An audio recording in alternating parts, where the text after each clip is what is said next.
আমি জানি তুমি তোমার প্রয়োজন মুখে বলতে পারো না। অভিমান নিয়ে চুপ করে থাকাই তোমার স্বভাব। আর আমিও পারি সেই একরাশ অভিমান বুকে নিয়ে বাঁচতে।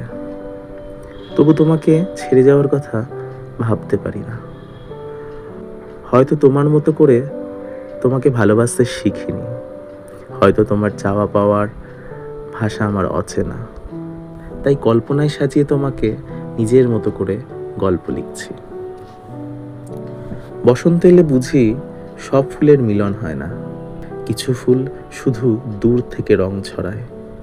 আমাদেরও হয়তো মিলন নেই, তবু এই না পাওয়ার মধ্যেও একরাশ মুগ্ধতা আছে। নীরব অস্বীকার করা যায় না এমন। ঝরে পড়ার কথা আমি মানি, যে ফোটে সে ঝরবেই। কিন্তু ঝরে পড়া মানেই তো শেষ হয়ে যাওয়া নয়। মাটিতে মিশেও ফুল তার রং রেখে যায়। আর যারা ঝরে পড়ে, খবর নিয়ে দেখো কতটা আকাঙ্ক্ষা নিয়ে থাকতে চেয়েও তারা পারেনি। আমার ভালোবাসাও তেমন। তোমার জীবনে দাবি নয়, তোমার আকাশে নীরব উপস্থিতি। ছেড়ে যেতে বলো না। যদি দূরত্বই নিয়তি হয়, থাকি না হয় দূরেই। তবু বসন্ত এলে মনে রেখো, তোমার নামেই একদিন আমার হৃদয়ে ফুল ফুটেছিল।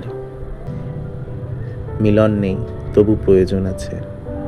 অভিমান আছে, তবু ছেড়ে যাওয়া নেই। কবিতা অন্য বসন্ত, লেখায় সন্দীপ দে, পাঠে সপ্তদ্বীপ সাহা।